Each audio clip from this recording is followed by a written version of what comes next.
하와의 불순종으로 인해 죄악이 뿌려지었습니다.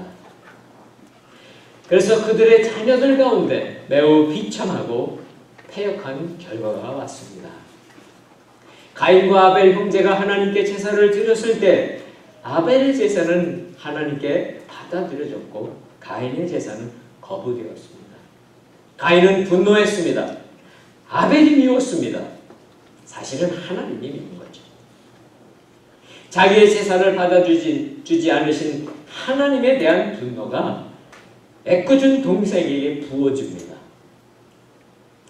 자기 자신은 무성의하고 영혼이 담겨져 있지 않았던 그런 제사를 드렸던 것, 그것을 회개하고 잘못을 인정하고 다시 하나님께 나아갔다면 해결됐을 거예요. 하나님은 그래서 가인에게 미리 사전에 사건이 나기 전에 말씀하셨습니다. 왜 화를 내니? 내가 좋은 마음을 품고 있지 않으면 죄가 너를 지배할 거야. 이렇게 타이릅니다. 미리 경고해 주셨습니다. 그렇지만 그 말씀은 가인의 귓전을 때리고 지나가기만 합니다. 회개하기는커녕 더욱 분노가 커졌고 결국은 동생을 들로 유인해서 계획적으로 죽이고 맙니다. 이것은 아담이 하와가 첫 번째 불순종, 그 불순종으로 인해서 퍼져나가기 시작한 죄악의 그 독성이 얼마나 심각한지를 보여주는 사건입니다. 그 죄는 형제 관계를 파괴했습니다. 아담의 가정에 위기를 초래한 것입니다. 그러니까요, 죄의 심각한 모습은 그의 파괴성입니다. 죄는 하나님과 우리 사이의 수직적인 관계를 파괴합니다. 하나님으로부터 멀어지고 하나님으로부터 쫓겨남을 당하고요. 수평적으로는 이웃을, 형제들, 그리고 가정의 모든 관계들을 다 파괴합니다. 그런데요, 최종적으로 파괴하는 게 무엇인지 아세요? 자신입니다. 자신. 죄인 자신을 파괴합니다. 죄를 범한 당사자의 삶도 완전히 망가집니다. 그러니까 죄라고 하는 것은 전방위적으로 파괴성을 가지고 있는 것입니다. 그렇다면 죄가 이렇게 심각하다면 어떻게 해야 할까요? 죄의 심각성을 깨닫는 것이 먼저죠. 그리고 죄는 아무리 작은 것이라도 우리 생각에, 우리 눈에 보기에 작은 것이라도 가까이 하지 않는 것입니다. 가인에게 사건이 일어나기 전에 하나님이 말씀하신 것처럼 죄가 우리 마음의 문 바깥에 와서 웅크리고 있습니다. 기회만 되면 우리 마음속으로 들어오는 거예요. 그러니까 죄에 대해서 우리 안으로 들어오지 않도록 깨어 있어야 합니다. 우리 영혼이 깨어 있어야 합니다. 혹시라도 우리는 완전한 인간이 아니기 때문에 실수할 수 있지요. 혹시 우리가 실수해서 죄를 범했다면, 죄가 나에게 들어왔다면 빨리 깨달아서 즉각적으로 고백하는 것입니다. 오늘 집사님 기도하면서 우리의 모든 연약함들을 고백할 수 있게 기도해 주셨는데, 우리가 이렇게 고백하고 회개할 수 있는 것은 놀라운 하나님의 은혜예요.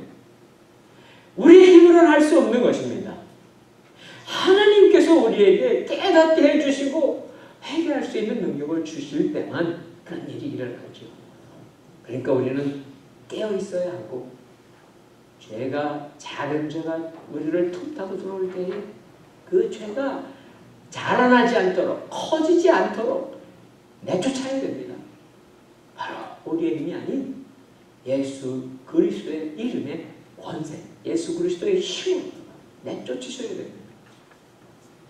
오늘 9절 한번 같이 읽고 시작합니다. 9절입니다. 9절 시작. 여호와 하나님께서 가인에게 말씀하셨습니다. 내 동생 아벨이 어디에 있느냐? 가인이 말했습니다. 모릅니다. 내가 동생을 지키는 사람입니까?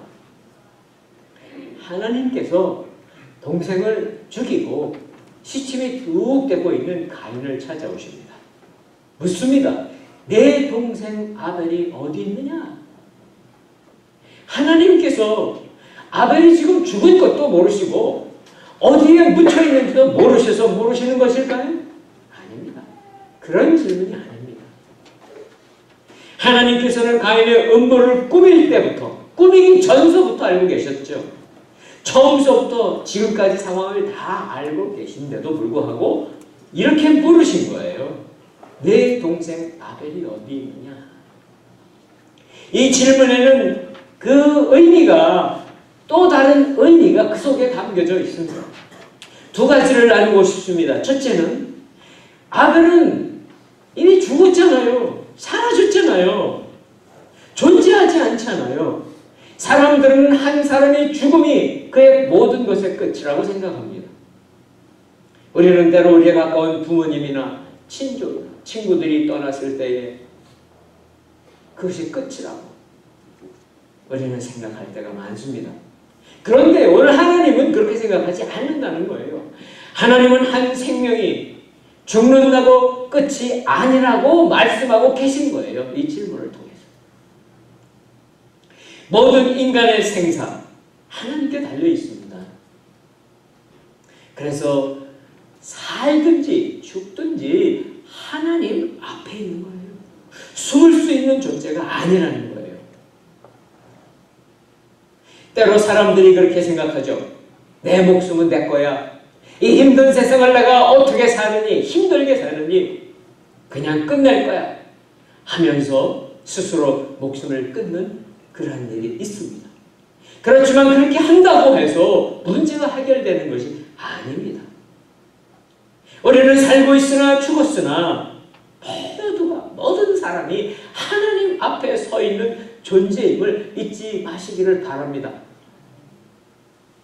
하나님이 이렇게 질문하신 것은 어떤 뜻이겠습니까? 마치 아벨이 지금 살아있는 것처럼 물으시는 거잖아요. 눈에 안 보이지만 지금 어디 가 있는 것 같이 물으시는 것이죠. 하나님 앞에서는요, 지금 아벨이 그의 믿음을 인정받아서 하나님 품에 영원한 생명을 누리고 있음을 우리에게 깨우쳐 주시는 말씀이세요. 두 번째, 이 하나님의 질문의 의미는 무엇일까요? 이것은 바로 이 사건을 일으켰던 가인, 당사자인, 범죄자인 가인에게 향해서 말씀하시는 거예요. 가인을 권면하시는 말씀이에요. 지금이라도 깨달아라. 지금이라도 돌아오라고 그렇게 하시는 질문입니다. 그런데요, 이미 가인은 마음이 다쳤어요. 하나님이 그의 마음속에 들어오실 만한 틈이 없습니다. 하나님의 말씀이 들어와서 조금이라도 머물러야 뭐가 시작이 될 텐데 그의 마음은 딱 닫혀 있습니다. 가인은 그 자신이 동생을 죽이기 위해서 계획을 세웠던 거죠. 음모, 계획이 있잖아요. 계획을 세웠고 죽였습니다. 그리고 들의 어느 곳에 묻어버렸습니다. 자기가 제일 잘 알죠. 자기 자신이 제일 잘 압니다. 그런데 이 가인의 대답이 있습니다. 얼마나 뻔뻔스러운지 몰라요. 모릅니다. 내가 동생을 지키는 자입니까? 아마도 가인이 동생을 살해했을 때에 그 당시에 아무도 보고 있지 않을 거예요. 뭐 가족이라고 부모님밖에 없고 사람이라고는 형제밖에 없는데 벌 사람이 누가 있습니까? 완전 범죄를 한 거죠. 그러나 사람은 몰라도, 사람은 알 수 없어도 하나님은 이 모든 상황을 알고 계신 전지하신 하나님이십니다. 그리고 또 가인이 자기 입으로 뭐라고 말했어요? 내가 동생을 지키는 자입니까? 그렇죠. 그런 동생을 지키는 자 아닙니까? 형님인데, 형님이라면 동생을 보호해줘야 됩니다. 지켜줘야 할 책임이 있는 사람입니다. 자기 책임을 모면하려고 거짓말하고 있는 거예요. 참, 이 죄가 들어간 인간의 악한 모습을 우리가 볼 수 있습니다. 10절 우리 같이 봅니다. 10절입니다. 시작. 여호와께서 말씀하셨습니다. 내가 무슨 짓을 저질렀느냐? 내 동생의 피가 땅에서 내게 울부짖고 있다. 하나님은요, 변명하고 거짓말하고 있는 가인에게 한 번 더 묻습니다. 질문은 이거죠. 내가 무슨 짓을 저질렀느냐? 하나님 모른 척하고 물어보시는 거예요. 이 말씀은 질문이지만 가인이 한 일을 깨달으라고, 회개하라고, 이 정도면 양심이 찔려서 자복해야 합니다. 회개해야 합니다. 하나님은요, 우리에게도 이렇게 여러 번 기회를 주세요. 가인에게만 한 번, 두 번, 세 번 기회를 주시는 게 아니라 우리에게도 사건을 일으키기 전에도 말씀하시고, 사건이 일으킨 다음에도 또 말씀하시고 또 말씀하신다는 거예요. 하나님 왜 그러실까요? 그것은 바로 하나님께서 우리를 아시고, 우리 연약함을 아시고, 그 하나님의 사랑을 우리에게 깨닫게 하시고 그 길을 열어주시는 거예요. 문을 열어주시는 거예요. 근데 우리는 그 길로 가려고 하지 않죠. 그러니까 벌써 본문에서만 두 번 가인을 권면하고 계시는 하나님이세요. 인간은요, 다른 사람의 눈을 속일 수 있어요. 다른 사람의 눈을 깜짝같이 속일 수 있습니다. 그러나 하나님의 눈은 결코 속일 수 없습니다. 하나님은요, 하나님이 창조하신 이 우주 공간, 지구뿐이 아닙니다. 어느 주 공간뿐만 아니라 과거 역사의 시작서부터 역사의 끝날 때까지 시간과 공간의 모든 아무리 깊고 은밀한 곳에 어떤 일이 일어나고 있을지라도 다 알고 계신 분이 하나님이세요. 우리의 마음속에 무슨 생각을 품고 있는 것까지 다 알고 있습니다. 가인의 마음속에 무슨 마음이 있었는지 다 알고 계셨잖아요. 그런데요, 우리가 사는 세상에 보면요, 때로 죄를 짓고도 죄가 드러나지 않아서 심판도 안 받고 떳떳하게 나보라는 듯이 이렇게 살아가는 사람들이 종종 있습니다.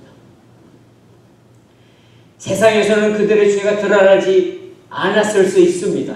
그렇지만 하나님이 그 죄를 모르시기 때문이 아닌 거예요. 하나님은 이렇게 말씀하십니다. 그들의 심판을, 그들의 징계를 유보해 두고 계시다고. 하나님의 말씀 우리 같이 한번 보겠습니다. 로마서 2장 4절, 5절, 6절 말씀입니다. 로마서 2장 4절, 5절, 6절 자막 준비되어 있죠. 우리 한번 같이 읽습니다. 시작. 하나님의 인자하심이 그대를 회개로 이끄시는 것을 알지 못하고 그분의 인자하심과 용납하심과 오래 참으심의 풍성함을 멸시합니까? 그대의 고집과 회개하지 않는 마음 때문에 그대는 진노의 날, 곧 하나님의 의로운 심판이 나타날 그날에 그대에게 임할 진노를 쌓고 있습니다. 하나님께서는 각 사람에게 그의 행위에 따라 갚아주실 것입니다. 종말에는, 역사의 마지막에는 한 사람도 예외 없이 하나님 앞에 다 갑니다. 하나님의 심판대 앞에 서서 한 사람 한 사람의 죄악이 낱낱이 구해지고 그 행한 대로, 죄악대로 벌을 받게 될 것입니다. 그러니까요, 악한 자가 이 땅 가운데 잘 살고 형통한 것 같은 것 보면서 우리가 어떨 때는 하나님 왜 그러십니까? 라고 우리가 생각할 때도 있습니다. 그러나 염려하지 마세요. 그가 그 인생을 살아가면서 결국 그 인생이 형통치 않습니다. 그러나 혹시 내가 그것을 다 못 봤다 할지라도 걱정하지 마세요.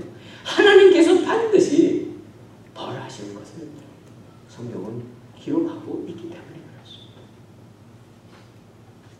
그리고 나서 하나님이 말씀하셨죠. 자, 하나님이 또 이렇게 말씀하세요. 내 동생의 피가 땅에서 내게 울부짖고 있다. 아벨이 죽어가면서 흘렸던 피는요, 들판 어느 모르는 곳인가, 어느 곳인가에 뿌려져 있습니다. 가인은 그것을 흙으로 싹 덮었습니다. 그리고 시신은 흙속에서 다 묻어버렸습니다. 깜짝같이. 자, 근데 피가, 그 흘렸던 피가 사람처럼 말을 하는가요? 말을 할 수가 없죠. 그런데 하나님 그 피가 부르짖는다는 거예요. 사람의 생각에는 피가 흐르고 나서 묻히면 끝이라고 다 여깁니다. 그런데 피의 소리가 비명을 지르듯이 외치고 있다는 거예요. 마치 억압받는 약자가 통치자에게 호소하는 것처럼 피가 하나님께 소리치고 있다는 거죠. 우리는 이 역사 가운데, 아니 지금 이 현대 역사 속에도 통치자 밑에 고통받으며 호소하는 소리들이 있습니다. 뭐 당장 우리들의 형제들인 북한 땅에도 그렇습니다. 무서워서 잘못하면 그냥 총으로 다 살해해버리니까 높은 자나 낮은 자나 꼼짝 못하죠. 그러나 그들의 마음속에는 분명히 간절히 호소하는 소리가 있을 것입니다. 하나님이 듣고 계실 거예요. 우리는 특히 아벨의 피, 아벨은 죄가 없는 사람이잖아요. 아무 죄가 없는 사람이 죽었다는 것은 하나님에게는 놀라운 큰 사건입니다. 이스라엘 백성들에게도 그래서 하나님께서 말씀해 두신 성경 말씀이 있어요. 신명기 19장 13절 한번 보세요. 신명기 19장 13절에 보면 이런 말씀이 있어요. 이웃이 미워 죄를 저지른 사람에게는 긍휼을 베풀지 말라. 그러니까 이웃에게 죄를 저지른 사람인데, 특별히 어떤 사람? 이스라엘에서 죄 없는 피를 흘리는 사람, 그의 죄를 없애라고 말씀하십니다. 그러면 너희가 잘 될 것이다. 하나님은 이 땅 가운데 아무런 죄도 없는데 억울함을 당한 사람, 또는 죽임을 당한 사람의 그 피가 그대로 사라지지 않는다는 거예요. 절대로 간과하지 않으신다는 하나님. 우리는 해를 당한 당사자가 침묵할지라도, 아벨이 아무 소리 안 하는 것 같아도 하나님은 그 소리를 다 듣고 계신 거예요. 우리의 가정 속에, 우리의 공동체 속에도 동일합니다. 아무 잘못도 없는 사람을 억울하게 하고 어렵게 하고 하는 것을 하나님은 다 알고 계세요. 그런 일이 없을 때에 하나님은 나라를, 공동체를, 가정을 축복해 주십니다. 물론 우리 힘만으로는 안 될 것이에요. 자, 이제 11절, 12절 같이 보십니다. 11절, 12절. 11절, 12절 시작. 이제 너는 입을 벌려 내 동생의 피를 받은 땅으로부터 저주를 받을 것이다. 내가 땅을 일궈도 다시는 땅이 내게로 결실을 내주지 않을 것이며 너는 땅으로부터 도망해 떠도는 사람이 될 것이다. 가인의 죄는 무엇입니까? 가인의 죄는, 물론 시작은 하나님께 제사를 드렸는데 진정으로 드리지 않은 것이죠. 하나님께 겉으로만 많이 드리는 척하고 자기 마음을 드리지 않은 것도 죄잖아요. 두 번째 죄는 무엇이었습니까? 동생을 미워한 거죠. 결국 그 미워함이 살인까지 갔었죠. 그리고 또 다른 죄가 또 더해졌습니다. 그것은 바로 하나님한테 거짓말을 했습니다. 그렇죠? 거짓말까지 했습니다. 자, 이 정도의 죄면 재판장이 선고를 한다면 사형입니다. 사형. 하나님께서 가인에게 사형을 선고하셨다면 우리도 굉장히 단순하게 하나님이 사형했으면 됐죠. 끝났죠. 상황이 간단하게 끝날 수 있었습니다. 그런데요, 하나님은 살인범인들을 살게 해주십니다. 도대체 하나님이 뜻하시는 게 무엇입니까? 하나님의 숨겨져 있는 뜻은 무엇인가면요, 이 가인을 살려두시는 그 뜻, 거기에는 깊으신 뜻은 아벨은 죽었지만 죽지 않았다, 그런 뜻도 보여주시고요. 동시에 너는 죄인이지만, 살인범이지만 너도 죽지 않는다, 그런 뜻이에요. 아무도 죽지 않습니다. 우리 모두 아무도 죽지 않습니다. 죄인과 의인 다 죽지 않습니다. 다만 의인은 영원한 생명의 부활로 영원히 사는 것이고, 죄인은 영원한 형벌로 영원히 사는 거예요. 그것이 성경이 우리에게, 예수님이 복음서에서 우리에게 가르쳐주시는 말씀입니다. 자, 그러니까요, 하나님이 이 판결을 통해서 우리에게 알려주시고자 하는 깊은 뜻이 또 있는데, 그거는 뭐냐면요, 죽음보다 더 큰 문제가 있다는 거예요. 사실 인생의 문제, 죽음보다 큰 문제가 어디 있습니까? 그렇죠? 살고 죽는 문제 큰 문제가 더 있습니까? 있어요. 무슨 문제가? 바로 죄의 문제입니다. 죄. 물론 이 죄의 문제를 우리는 이것을 받아들이고 또 그것을 깨닫는 게 말씀드렸던 대로 쉽지 않아요. 세상에 많은 사람들은 이 세상에 있는 대부분의 사람들은 나는 죄인이 아니라고 주장합니다. 심지어는 감옥에 가 있는 사람들도 나는 억울하다고 주장합니다. 그런데 우리들은 저와 여러분들은 하나님께 기도하며 하나님께 고백하며 우리는 죄인입니다. 그렇게 고백하죠. 이거 어떻게 해석을 해야 됩니까? 참 해석하기 어렵죠. 자, 보세요. 이 죄의 문제가 계속 남는다, 영원히 남는다 하는 것이 바로 이제 본문의 이 뒤까지 이어지는 내용이에요. 가인을 통해서 이어지는 내용입니다. 그러니까 가인은 살아있지만 살아서도 불안하고 두려워 계속 쫓겨다닙니다. 도망다닙니다. 한번 가인을 생각해 보세요. 가인이 원래 그는 직업이 농사입니다. 농사 짓는 사람입니다.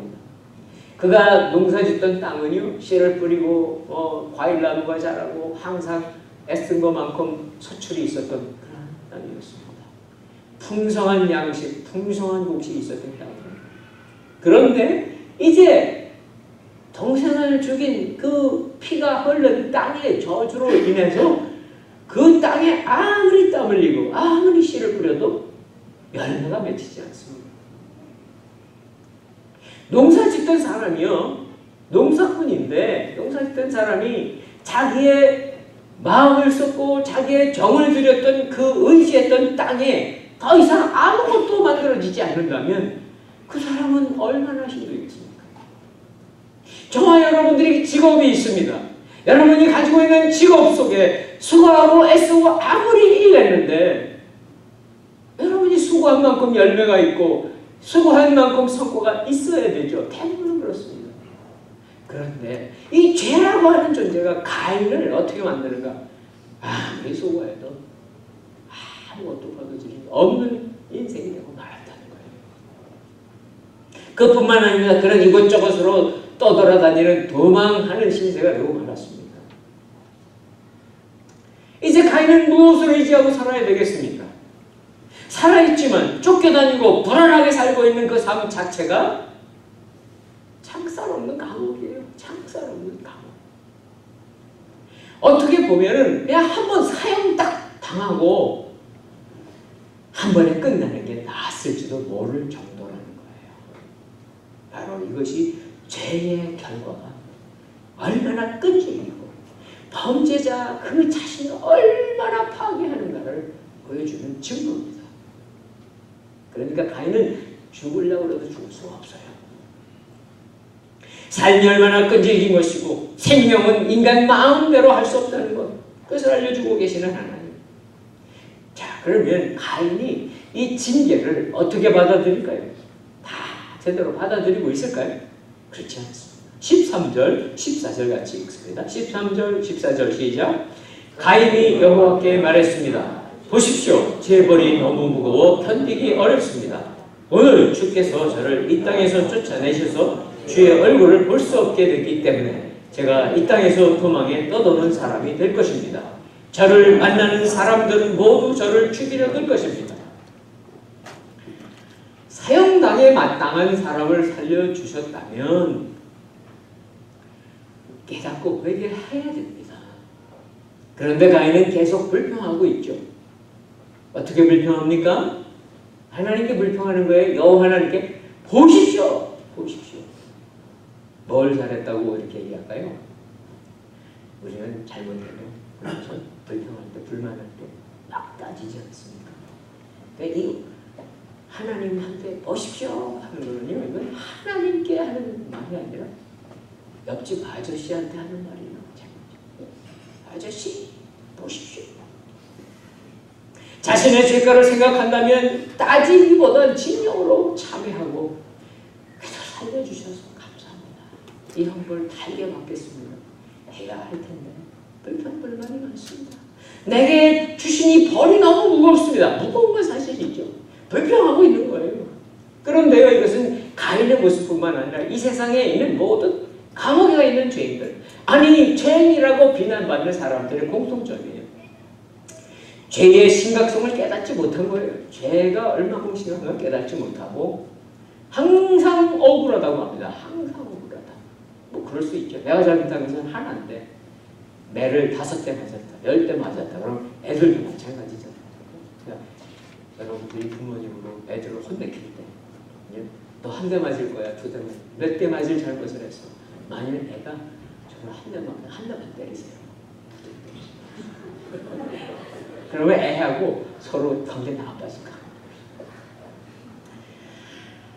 자, 보세요. 죄의 심각성을 깨닫지 못하는 사람들의 이 불평불만 끊임없습니다.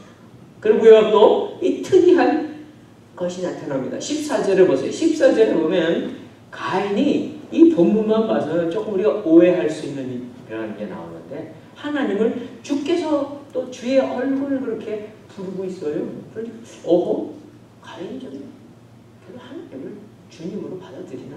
아닙니다. 그래서 성경의 번역이 조금 잘못돼요. 그래서 원어를 보시면 원어에는 주님이라고 되어 있지 않고요, 당신이라고 나옵니다.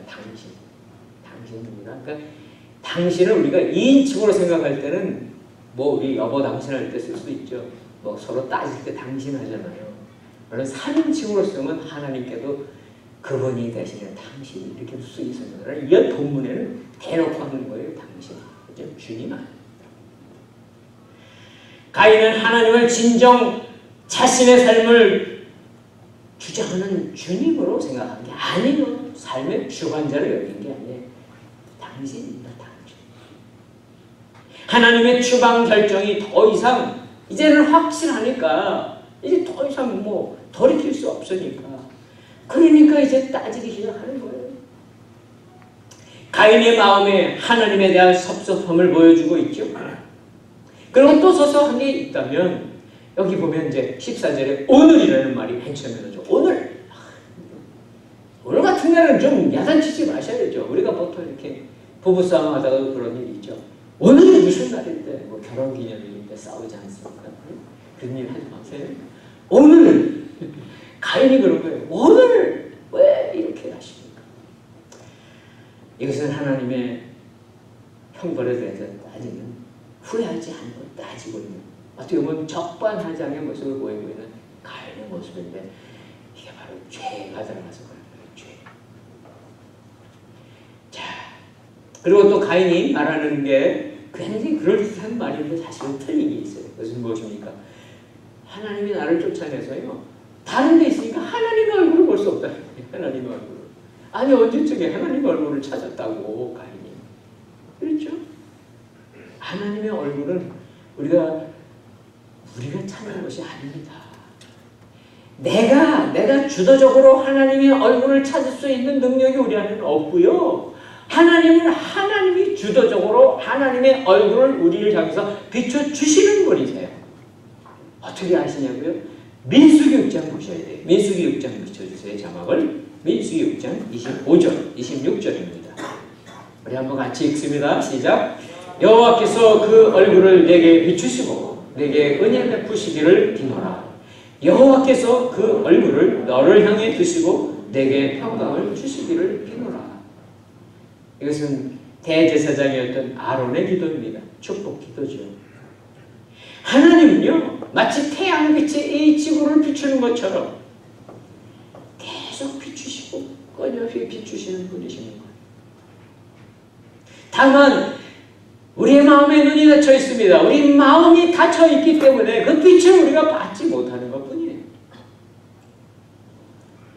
그러니까 우리가 하나님의 얼굴을 바라보기 전서부터 우리가 하나님의 얼굴을 바라보려고 해서 본 게 아니라 이미 하나님 우리를 향해 비춰주셔야 되는데, 우리가 그걸 다 이게 구름으로 해를 가린 것처럼 우리 마음에 구름이 끼어있는 거예요. 죄가 바로 구름이에요. 그러게 우리는 하나님의 얼굴을 어떻게 보느냐? 수동적으로 보는 거예요. 수동적으로. 하나님 보여주셔서 감사합니다. 은혜를 베풀어 주셔서 감사합니다. 우리를 향하신 하나님의 그 얼굴을 거두지 마시옵소서. 가인은 얼굴이 낯이 아주 두꺼운 사람이에요. 하나님이 가인뿐만 아닙니다. 우리에게 얼굴을 가리시면 우리는 죽습니다. 저주와 멸망의 그늘에 던져질 수밖에 없어요. 그런데 계속 불평해요. 가인이 또 불평합니다. 그러니까 자기 유일한 혈육인 동생 아벨을 죽인 자가 이제는 당당하게 자신의 죽음을 걱정하는 그런 상황으로 가는데요. 자기의 죽음을 왜 걱정해요? 그렇죠? 자, 보세요. 이 성경 본문에 여기 지금까지 창세기 6장까지 왔지만 4장까지 왔지만 여기 보면 등장하는 사람 4명밖에 없어요. 아담, 하와, 가인, 아벨. 사람 4명밖에 없어요. 한 명은 가인 죽여버렸어요. 3명밖에 없어요. 그런데 가인이 뭘 걱정하는 거 보세요. 누가 나를 죽일 것 같다는 거예요. 누가 나를. 사람도 없는데 누가 죽여요? 부모님이 죽이겠어요? 이 본문만 보면 그런 생각이 들어요. 이것은요, 이 죄를 지은 자의 심리 상태입니다. 물론 나중에 가인이 오래 사니까 아담이 하와가 또 다른 자녀들을 낳아서 사람이 점점 많아지니까 그 사람들이 많아지면 나중에 가인과 아벨의 이야기를 알고 그리고 그 가인을 죽일 수도 있겠죠. 나중에 그런 걸 걱정할 수 있겠죠. 아니면 인간은 아니지만 어떤 천사가 하나님이 천사를 시켜서 죽일 수도 있겠죠. 죄인은 자기도 모르는 사이에요. 자기가 행한 범죄 있죠.